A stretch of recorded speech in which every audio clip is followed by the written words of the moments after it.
Un momento, sí, un momento, un momentito. Hermanas, entonces a la quinta sesión, bienvenidas a la quinta sesión de trabajo de este resumen de algo que normalmente dura hasta 14 semanas, incluyendo la preparación de lecciones y la práctica de los maestros que se están entrenando para enfoque por principios. En nuestro caso, comenzamos diciendo que los principios son aquellas características inherentes que Dios le ha impreso a su creación.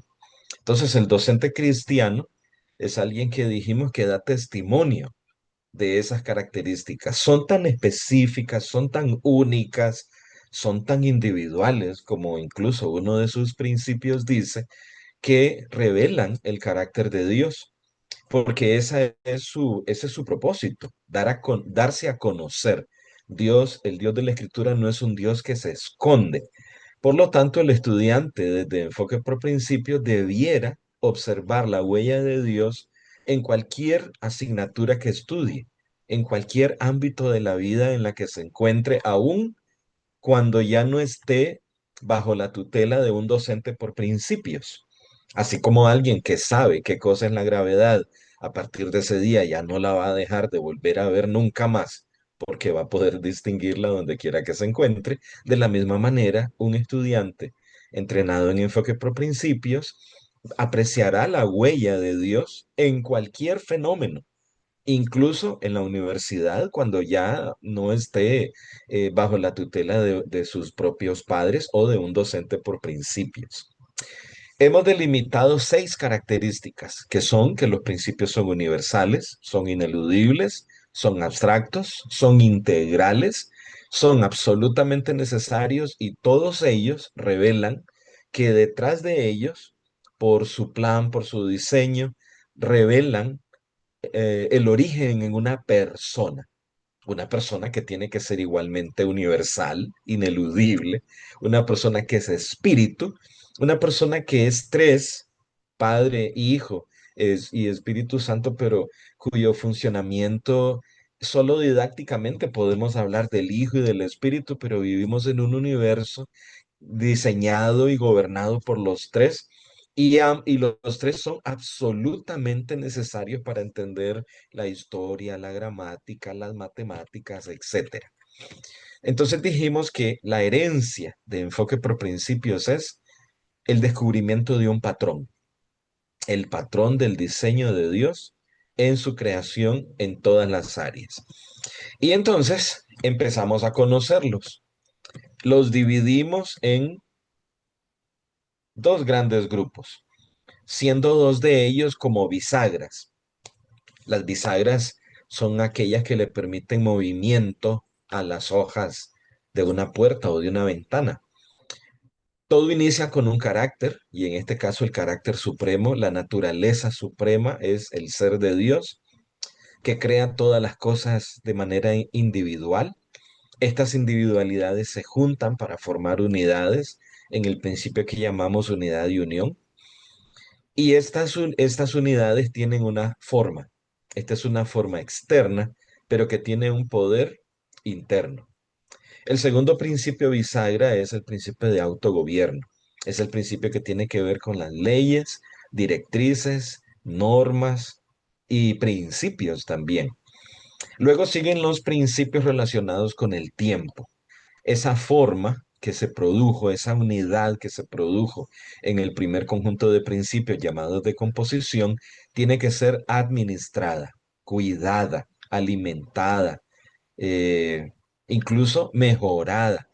Así que lo que recibimos de parte de Dios, reconociendo que no es nuestro, lo llamamos mayordomía. Pero la mayordomía se centra mayormente en el presente. Pero como estamos pensando en equipar generaciones, tal como dice la escritura, estas cosas las enseñará a tus hijos y ellos a su vez a sus hijos, entonces necesitamos ver al futuro. Ese es el principio de siembra y cosecha. Dios nos ha puesto en un universo donde es posible planear hacia adelante, conociendo la naturaleza de las cosas. Y aunque con mucho cuidado podemos decir que es una forma de profetizar, ya que sabemos que si sembramos semillas de aguacate, vamos a cosechar aguacates de la misma manera si cuidamos nuestras ideas, si cuidamos nuestro dinero, si cuidamos nuestras relaciones, nuestra mente, nuestro cuerpo, etcétera. Estamos apuntando hacia efectividad en el futuro. Les di una serie de preguntas clave que se hace el educador cristiano para guiarse. Carácter cristiano era, ¿cuál es la naturaleza de las cosas? Para individualidad, ¿qué es lo único, lo distintivo que hay en mi lección? Para unidad y unión, ¿cuáles son las partes que me toca enseñar? ¿Cómo se juntan? ¿Y qué forman cuando todas están juntas? Para poder y forma es qué es lo externo y qué es lo interno. Si fuera ciencias, decimos cuál es la estructura, pero cuál es la función de esa estructura. Para autogobierno, ¿cuáles son las reglas? Fácil. Para mayordomía, ¿qué cosas hay que administrar en esta lección? Además del tiempo, las normas ortográficas, la forma de las letras, la fonética de esas letras, los tipos de palabras, bisílabas, trisílabas, ¿qué es lo que hay que administrar? Pero también, ¿cómo sirve esto de semilla para producir algo más? Por ejemplo, no solamente queremos distinguir un sinónimo de un antónimo, sino que los queremos usar como semillas para producir discursos más completos, ¿verdad? Nadie anda hablando, diciendo listas de sinónimos, pero sí elaborar discursos más completos, obras teatrales, poemas, ensayos, artículos periodísticos, libros enteros, pero empezando por las palabras como si se tratara de semillas. Luego añadimos, no añadimos, sino que aclaramos un concepto para cada uno de ellos. Para el principio de individualidad, dijimos que el concepto de diversidad nos ayudaba muchísimo porque también podíamos preguntarnos qué es lo diverso, qué es lo variado respecto de las individualidades. El principio de unidad y unión, también conocido como el principio de pacto, porque Dios es el que establece cómo han de realizarse las uniones que le glorifican. Para poder y forma, soberanía, porque soberanamente Dios ha determinado qué formas debe tener las cosas externas si es que van a cumplir una función específica. Para autogobierno, autoridad. Tiene que haber una autoridad que defina una norma para poder hacer valer esa norma. Carácter cristiano no cambiaba. Para mayordomía es propiedad. ¿Qué es aquí lo que hay que poseer? Tomar en posesión. Esta propiedad, entonces dijimos que no solamente puede ser física, sino que también puede ser intelectual. Una idea, un concepto. A veces decimos, haz tuya esta verdad, porque la persona puede ser que la conozca, pero que no sabe cómo administrarla y convertirla en una semilla que llegue a dar un fruto concreto en su vida. Ejemplo, leer libros de oración no me convierte en un hombre de oración. Me hacen alguien informado acerca de la oración, pero para ello hay que apropiarse de la idea y guiarnos por el carácter de la oración de manera que lleguemos a cosechar una vida de oración. Así llegamos entonces a siembra y cosecha, donde el concepto clave es crecimiento. ¿Cómo crezco en esto? ¿Cómo crezco en el dominio del lenguaje? ¿Cómo crezco en el dominio de las matemáticas? ¿Cómo este idioma me está ayudando a crecer como siervo? Etcétera. Dijimos que al centro de todo, de donde encontrábamos estos principios en la escritura. Ella es la fuente de toda verdad y ella es la que nos aclara cómo es el Dios que ha creado el universo, pero también cómo es el universo que ha creado este Dios. Y luego, ¿qué hicimos? Recordamos las 6 funciones del docente cristiano. Aquí las decimos rápido. Identificamos la falsedad, aquellas cosas que el hombre dice, que cree que son verdad y que usa para edificar sus edificios ideológicos, científicos, judiciales, las leyes, etcétera. La segunda función es esparcir la verdad. Estamos comprometidos con la verdad, no solamente la verdad en el sentido espiritual, la verdad en todos los sentidos. ¿sí? Tercero es hacer valer, demostrar que esa verdad es funcional, que efectivamente se prueba en la realidad. A veces las declaraciones se ven inofensivas en los libros y entonces tenemos que mostrar el fruto de las dos semillas, la semilla de la falsedad y la semilla de la verdad en la historia, o a veces simplemente con un ejercicio matemático. Y por último, la quinta función era cuando levantábamos la mirada y le aclarábamos al estudiante que él estaba camino de convertirse en un miembro de una familia, esperábamos un miembro con entendimiento para dirigir una familia en función de los propósitos de Dios, miembro de una iglesia, un miembro, por supuesto, responsable, alguien que edifica el cuerpo de Cristo, no un problema. Tercero, un ciudadano, alguien que en el campo civil también tendría oportunidad de vivir su fe como un ciudadano. Y creo que hablamos un poquito del ciudadano productivo, de lo que conocemos como la ética protestante del trabajo. Y una función que nunca decimos en los planes es el de ejemplificar con la vida. Ok. Y luego cerramos explorando una de las herramientas de la metodología de enfoque por principios, que es definir la realidad, o sea, usando palabras, pero desde una cosmovisión cristiana. Aclaramos que el primer libro de filosofía que tocan los niños es el diccionario. El uso del verbo copulativo ser indica la esencia de algo. Así que cuando el diccionario dice que esto es aquello, está diciendo cuál es su esencia. Si define mal o si deja de lado a Dios en esa definición, entonces no está definiendo la realidad. Dijimos que hay dos tipos de vocablos, los vocablos pues comunes y los vocablos que son las grandes palabras. Son palabras que demandan la opinión, más que la opinión, la posición de Dios. Ejemplo, ley, justicia, padre, madre, hijo, Biblia, Dios, patria, adorar, servir, constitución, crimen, etcétera. Amor, ¿ok? Todas las que son virtudes.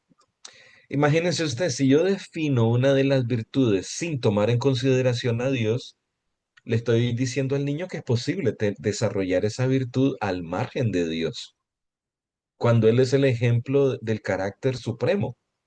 Él es el que tiene la estatura del varón perfecto, por lo tanto, las virtudes maduras y perfectas se encuentran en Cristo. Pero si yo le digo que la sinceridad es algo que no requiere la acción del Espíritu de Dios, le miento.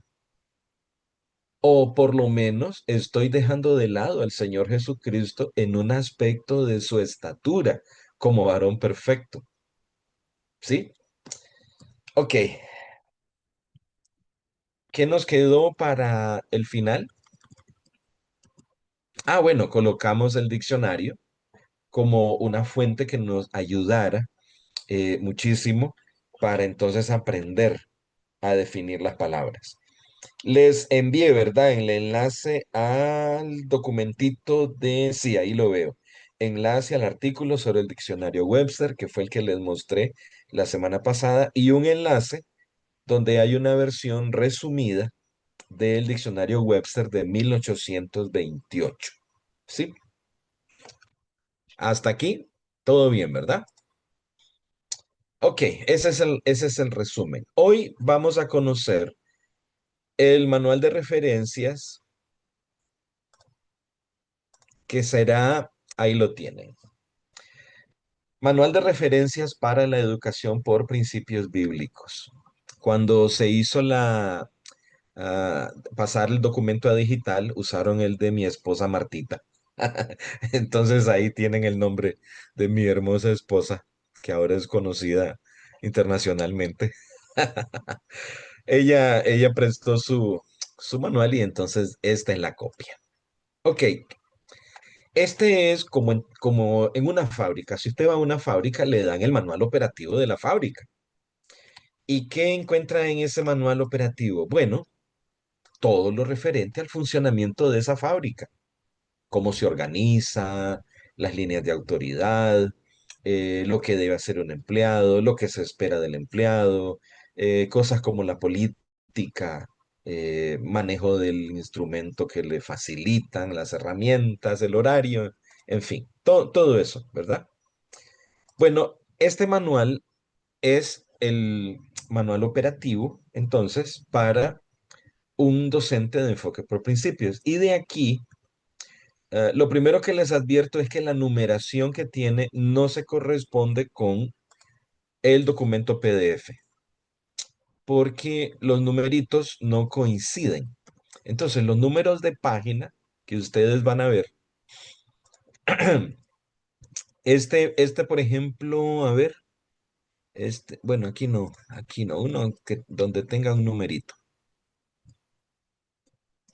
Bueno, ahora ninguna tiene. Aquí hay un 5.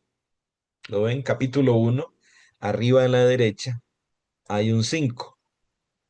Pero el número de página del PDF es 12. Confírmenlo en sus teléfonos o en su computadora donde lo tengan, para que cuando yo diga el número de página, me estoy refiriendo al número de página según el PDF, no según el documentito.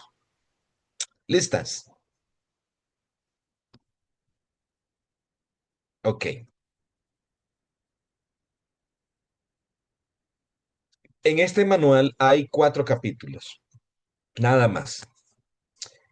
Vamos a comenzar con una cita del doctor Martín Lutero. Él dijo, me temo que las escuelas probaron ser las puertas más grandes del infierno, a menos que laboren diligentemente en explicar las sagradas escrituras, grabándolas en el corazón de los jóvenes. Aconsejo que nadie inscriba a sus hijos en donde las escrituras no reinen de manera suprema. Toda institución en la cual los hombres no estén ocupados cada vez más o crecientemente con la palabra de Dios, se volverá corrupta. Eso es profecía, ¿cierto? Para cuando el doctor Lutero desarrolló las 95 tesis y posteriormente el movimiento de la Reforma Protestante, ya existían escuelas y ya existían escuelas corruptas también. No eran al estilo de las escuelas estatales que tenemos hoy, que son todavía más corruptas, mucho más alejadas de Dios y por supuesto donde las escrituras no reinan de manera suprema. Para muchos de nosotros esto puede sonar fuerte, porque nos hacemos la idea entonces de que como ahí les van a enseñar a sumar y restar, no importa que la escritura no reine suprema. Es decir, no importa que se le dé la espalda a nuestro amado Salvador Jesucristo, a quien le dirigimos nuestra adoración, no solamente en el culto, sino permanentemente. Y de pronto, los lugares donde la escritura no reina de manera suprema, se vuelven los lugares a donde colocamos a nuestros hijos.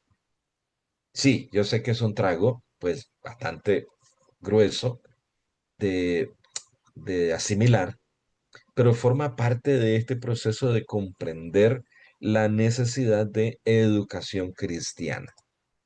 ¿Tienen algún comentario sobre la cita del doctor Lutero?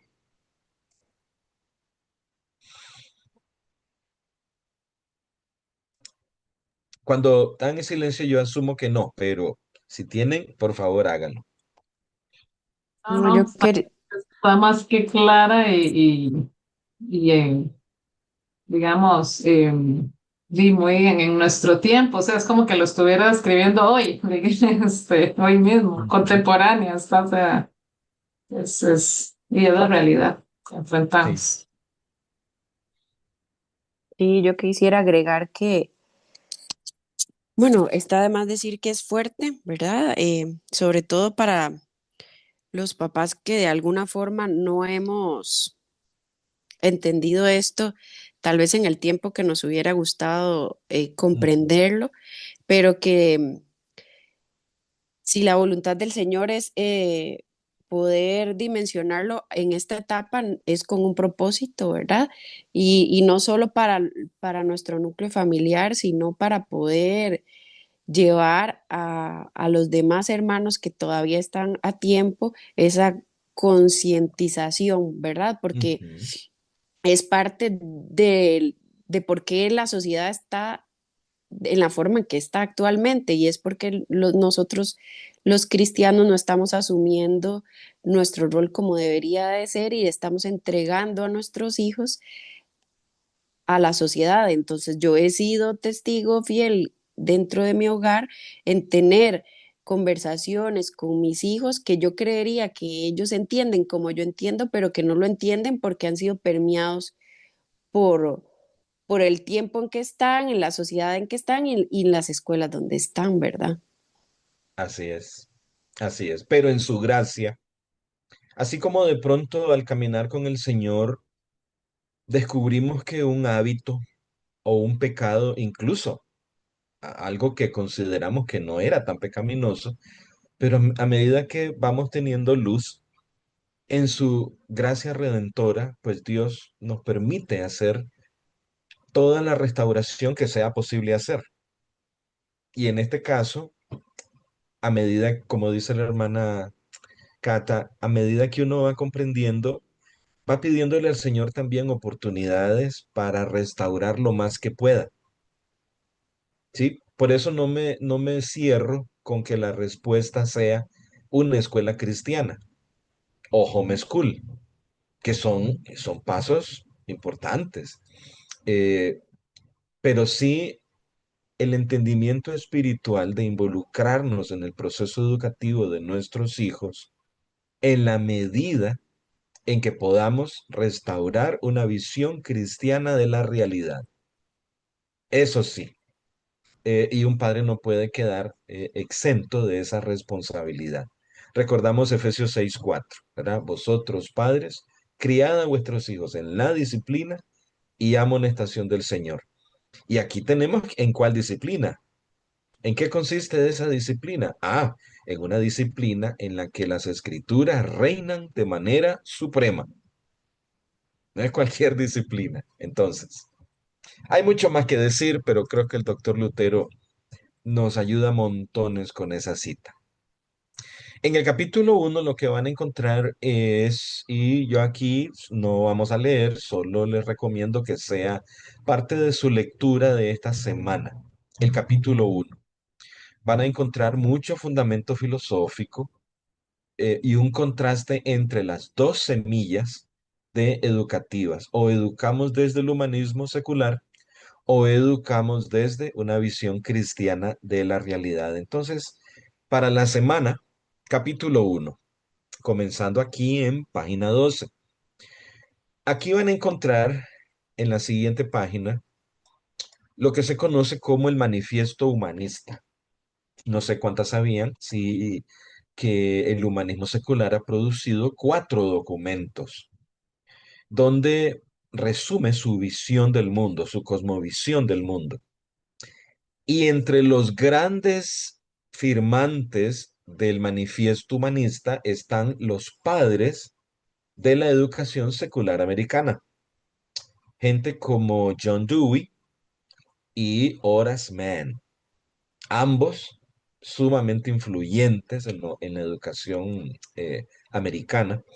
John Dewey, hijo de pastores, así que la visión religiosa está impregnada y ustedes van a ver a medida que avancen en la lectura de los 15 postulados, son 15 postulados los del Manifiesto Humanista, ya me brinqué, aquí está, son 15 postulados, al principio bien religiosos. Se han producido 4, el último es del año 2000, creo. El último, aunque parece el más secular de todos, sigue siendo profundamente religioso. Imagínense ustedes que pues, si para 1933 ya esto era una visión escandalosamente anticristiana, ya el del año 2000 contiene los elementos típicos de ideología de género, ecologismo radical, etcétera, que marcan la educación de nuestro tiempo. Entonces, la educación humanista se alimenta de su propia Biblia, y esa Biblia son los manifiestos humanistas. Este manifiesto es lo que sirve de fundamento subyacente para elaborar los currículum de formación de docentes y maestros en las universidades. Por eso, un cristiano que se gradúe de educación no es un docente cristiano, es un cristiano que estudió docencia en una universidad secular, pero que no es un docente cristiano porque no ha sido entrenado para estructurar un orden educativo a partir de un manifiesto cristiano, la Biblia.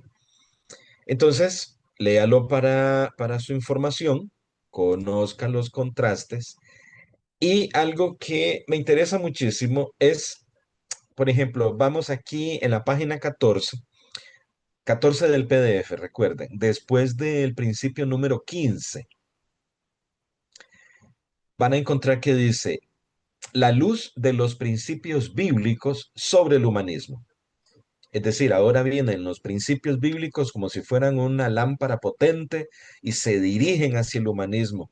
Y por eso los autores preguntan, ¿qué principio de la palabra de Dios ataca directamente el humanismo?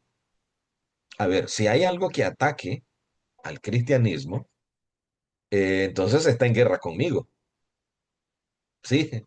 Ah, es decir, no puedo decir que amo al Señor y luego ver un ataque contra el Señor y yo quedarme impávido.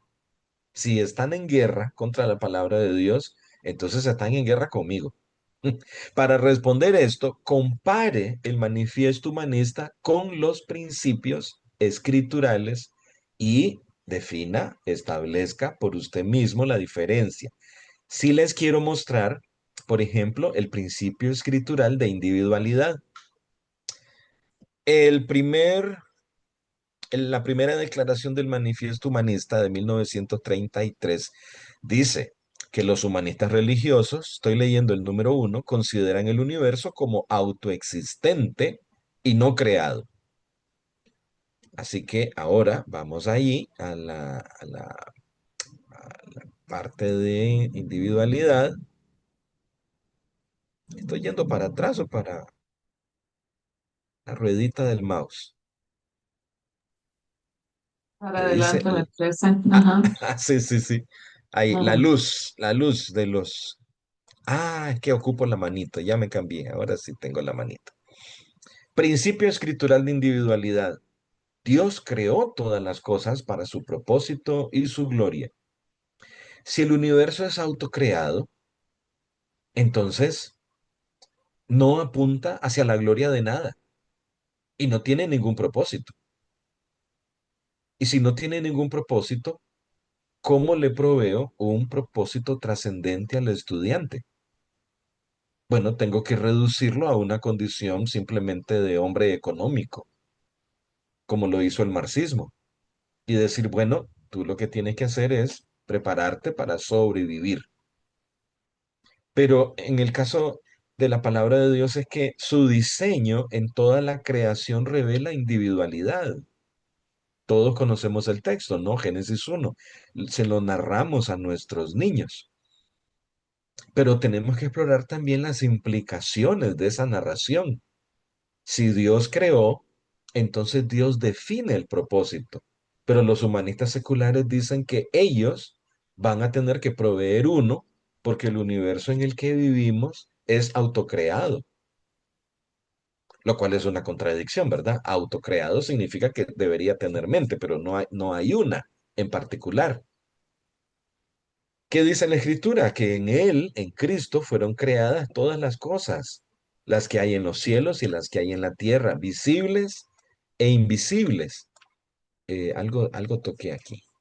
visibles e invisibles, sean tronos, sean dominios, sean principados, sean potestades, todo fue creado por medio de Él y para Él. Por lo tanto, si es así, cuando yo dirijo mi mirada a un aspecto de la creación, yo debería reconocer la grandeza de Cristo en la creación de ese fenómeno, de esa montaña, de ese río, pero también reconocer su propiedad sobre ese elemento, incluyendo mi cuerpo. Así que si le creo a los humanistas, entonces alguien, algún inteligente, algún experto, algún sabio de ellos, tendrá que definir el propósito final del hombre. Así que ahí tenemos un choque frontal solo con el primer principio. Ahora, en educación, vean lo interesante, en educación, el humanismo es una religión. Entonces, ¿mandaríamos nuestros hijos a una escuela de los testigos de Jehová?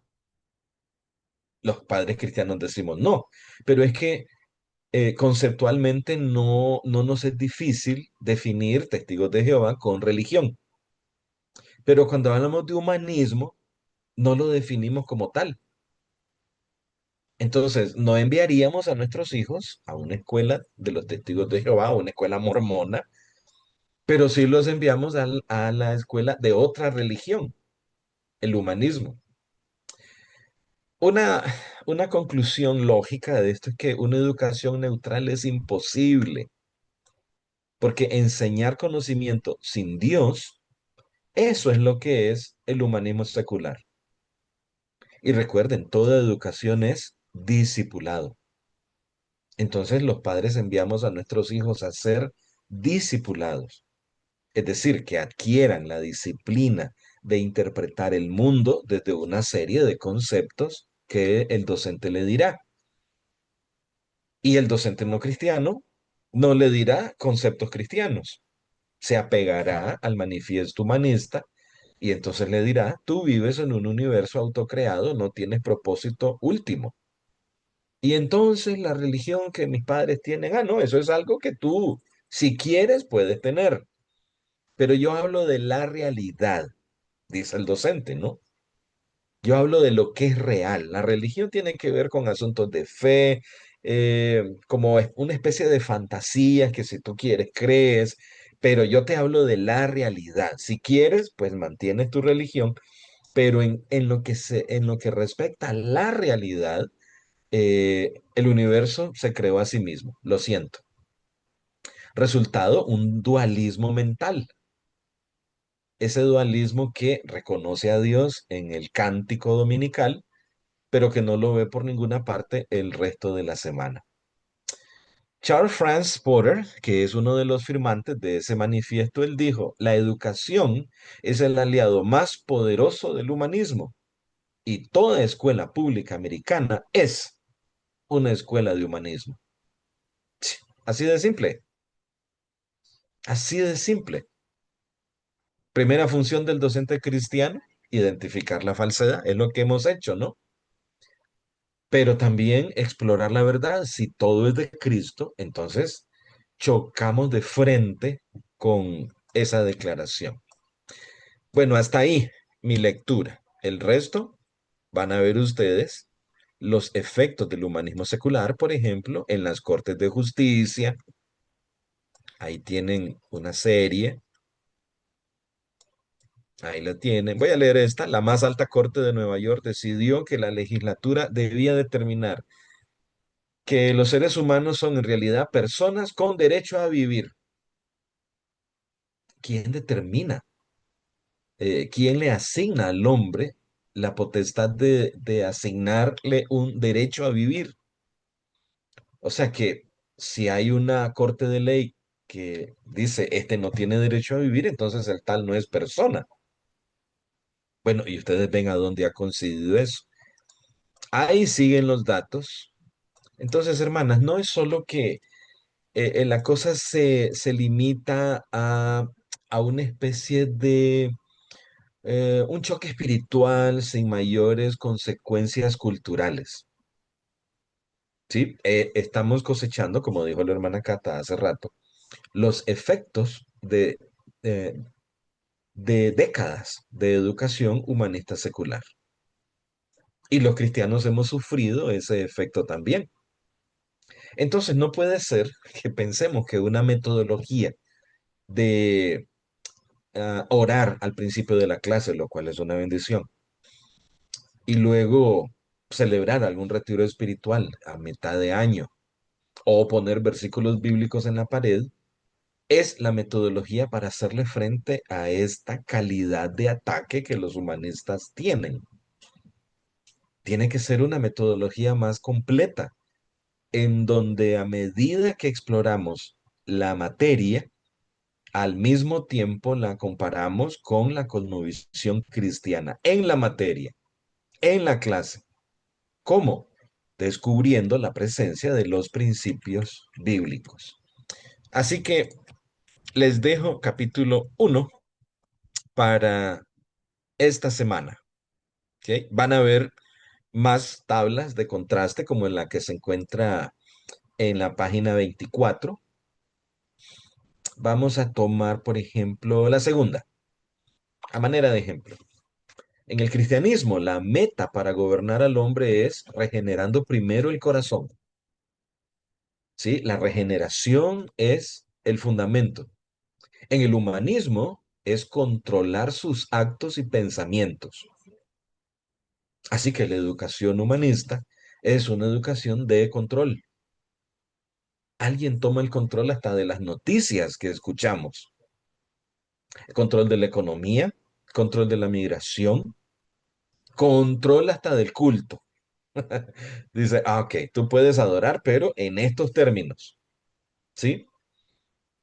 Y bueno, ustedes oyen las noticias en China que están en este momento deteniendo a un sinnúmero de pastores porque está prohibido usar las redes sociales para compartir la fe, ¿sí? Ahí lo tienen, ¿ok? No me voy a extender en eso. El propósito de Dios al permitir que el humanismo se levante, ocupamos un sparring. ¿Saben qué es un sparring en boxeo? Alguien que hace algunos rounds de boxeo conmigo antes de ir a la pelea real. Me da golpes reales. Sabe boxear. Necesito un sparring. La falsedad Dios la permite para que la verdad brille, no para que nos trague. Así que se levanta el humanismo secular y ¿qué? ¿Debemos quedarnos con los brazos cruzados? ¿Es eso una señal de la segunda venida del Señor Jesucristo? ¿O debemos pensar estratégicamente? Por ejemplo, como dice aquí, establecer el hogar como el centro básico del aprendizaje. ¿Mm? Pensar estratégicamente. Y bueno, ahí termina capítulo 1. Capítulo 2 es una exploración más amplia de lo que es la educación cristiana. ¿Sí? No lo tocamos todavía, nos quedamos con el 1. Pero me interesa que conozcan que aquí se deja de lado ya del humanismo para explorar las características propias de la educación cristiana. Y aquí solo quiero mencionar entonces que por lo menos tres cosas. La primera,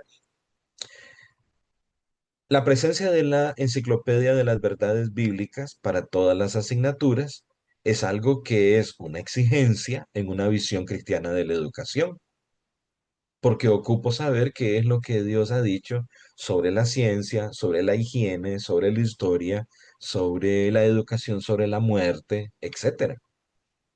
Así que al margen del humanismo, porque no quiero ser especialista en la falsedad, quiero ser especialista en la verdad. Voy a identificar la falsedad porque sé mucho de la verdad. Así que en la presentación del capítulo 2 es específicamente para la fortaleza, las herramientas y la metodología de enfoque por principios. Aquí van a encontrar una descripción más amplia de esos principios. Pero fíjense ustedes lo que hemos hecho hasta este momento en este entrenamiento. Entonces, tenemos la enciclopedia de verdades bíblicas, una exigencia. Dos, un diccionario. Un diccionario que defina las palabras, porque no le podemos dejar al humanismo secular que nos dé sus definiciones, ¿no es cierto? Si adoptamos sus definiciones, De ahí terminaríamos en la práctica siendo funcionales a las metas del humanismo secular. Tercero, una metodología que toma en consideración la totalidad, no solamente del carácter de Dios, sino de la creación de Dios. Si es verdad que los cielos cuentan la gloria de Dios, y cuando dice ahí cielos es toda la creación, es cierto que es un lenguaje sin palabras, pero eso no significa que no sea entendible, especialmente cuando contamos con la palabra de Dios. En el Salmo 19, la primera parte habla de cómo los cielos cuentan la gloria de Dios, pero en el versículo 7 empieza la descripción de la ley de Jehová es perfecta. Entonces es el libro de la revelación especial de Dios que sirve como instrumento para leer e interpretar la revelación general de Dios en su creación. Si yo renuncio a usar mi Biblia como mi herramienta para explorar el mundo de Dios, entonces, ¿cuál será la herramienta que tome sustitución por la palabra de Dios? Los viejos filósofos griegos lo dijeron, la razón. Y entonces tenemos la filosofía del racionalismo o la ilustración, como comúnmente se conoce en la Edad Media. La idea de que podíamos tener acceso a la verdad solamente con el uso de la razón, prescindiendo de lo que Dios ha dicho acerca de sí mismo y de su creación, lo cual no es posible. Entonces, capítulo 2, hermanas, es para enamorarnos de la educación cristiana como tal. No de la escuela cristiana, no del homeschool como método estructural, no, del arte y de la ciencia de interpretar el mundo de Dios para nuestros hijos desde una perspectiva cristiana. Eso puede hacerse en el comedor o mientras hacemos juntos una tarea como lavar platos o hacer compras en el supermercado o dirigirnos de un lado a otro en el carro o en el tiempo de la adoración en familia. Es decir, es algo que no depende de una estructura particular. Entonces, primero capítulo 1. Van a tener que conocer la falsedad para poder identificarla. Pero luego, capítulo 2. ¿Ok? Voy a ir al inicio de nuevo, pero para ir cerrando, en el capítulo 3 van a encontrar el desarrollo del currículo cristiano. Eso lo vamos a dejar ya casi para las sesiones 7 y 8. Y por último, capítulo 4, hay se presenta la metodología de 7 pasos para estructurar una lección cristiana completa. La idea aquí es dar una visión general. Por supuesto, no está prohibido que ustedes ojeen el manual todo lo que deseen y según la luz y el hambre que el Señor les dé y el entendimiento que Dios les dé, disfruten todo el contenido. Si lo tienen totalmente leído de aquí a la próxima semana, bendito sea Dios. Yo me alegro, ¿verdad? Pero el capítulo 4 entonces es para quienes ya quieren elaborar su propio currículum, sus propias lecciones, comenzando con, vean ustedes aquí el punto 1.1, definición del vocabulario. Lo vamos a ver en la sesión 8 al final, cuando definimos un vocabulario. Lo mencionamos la última vez, ¿verdad? Cuando vimos al diccionario Webster, que comenzamos diciendo o definiendo cuáles son las grandes palabras que vamos a usar en esa lección. Pero ahí veremos los pasos, valga la redundancia, paso a paso. Pues hermanas, este manual es suyo a partir de hoy. Pueden preguntarme sobre cualquier cosa de él en cualquier momento de la semana. En el programa de tutoría que tenemos con los maestros en SECRE, se entrega el manual así en PDF y empieza a ser utilizado en las sesiones de tutoría, semana a semana, pero aplicados al área específica de ese docente, especialmente en secundaria, matemáticas, sociales, español, literatura, etcétera. ¿Ok? Y en primaria, pues de manera más general, para los profesores que dan las asignaturas básicas. Pero ya es el manual, como lo comparé con el manual de una fábrica, para estar consultando, ¿sí? No es un libro para leer de tapa a tapa, sino un manual de referencia. Ráyelo todo lo que quiere, algunas personas lo imprimen para mejor eh, ponerle colores y qué sé yo. Pero hermanas, este es suyo a partir de este momento.